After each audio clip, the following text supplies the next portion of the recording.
قداماي ملخت بطرس معراف كلته حري من معزنن قدوس حزبن قطري حده مبارسي نكل خفاتن كل جرحن جبزنان كن كل حميتن أرحقوه እግዚአብሔር ሕያዋይ ምዃኑ ጥዕምኩም እንተኾንኩም ሲ ብኡ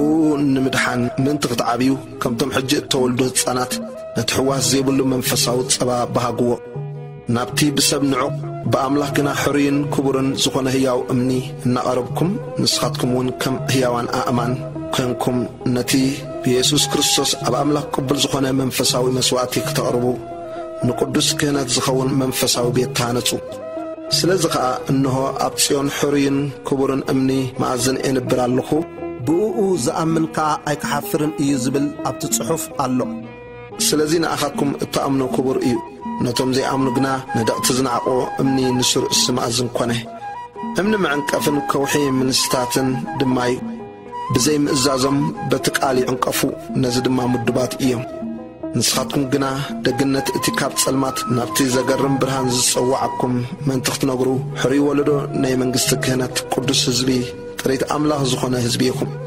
ንስኻትኩም ቅድም ህዝቢ ዘይነበርኩም ሕጂ ግና ህዝቢ ኣምላኽ ኢኹም ዘይተመሓርኩም ዝነበርኩም ሕጂ ግና ምሑራት ኢኹም ኣገልገልቲ ኣምላኽ ቁጽሪ 11 ኣቱም ፍቁራተይ ከማጋይሽን ከም ስደተኛታትን እመኽረኩም ኣለኹ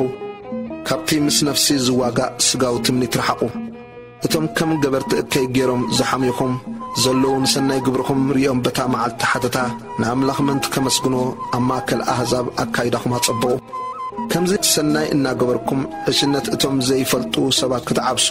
ፍቓድ ኣምላኽ እዩ እሞ ነቲ ከም ኣብ ልዕሊ ኩሉ ዘሎ ንጉስ ወይስ ነቶም ንገበርቲ እከይ ክቖጽዑ ንገበርቲ ሰናይ ክንእዱ ካብኡ እተላኣኹ መኳንንቲ ስለ እግዚአብሔር ኢልኩም ንስርዓት ሰብ ዘበለ ተገዝኡ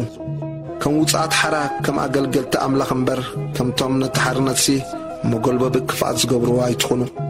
ንኹሉ ሰብ ኣኽብሩ ሕውነት ኣፍቅሩ ንኣምላኽ ፍርህዎ ንንጉስ ኣኽብርዎ ስቃይ ክርስቶስ ኣብነትና እዩ ቁጥሪ 18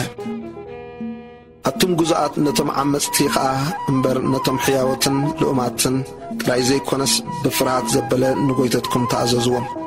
ሓደ እኳ ስለ ሕልና ኣብ ቅድሚ ኣምላኽ ተዓሚፁ ጓሂ እንተተዓገሰ እዚ ጸጋ እዩ ሓጢኣት እናገበርኩም መውቃዕቲ እንተተዓገስኩም ከ እንታይ ትንክሕታ ኣሎ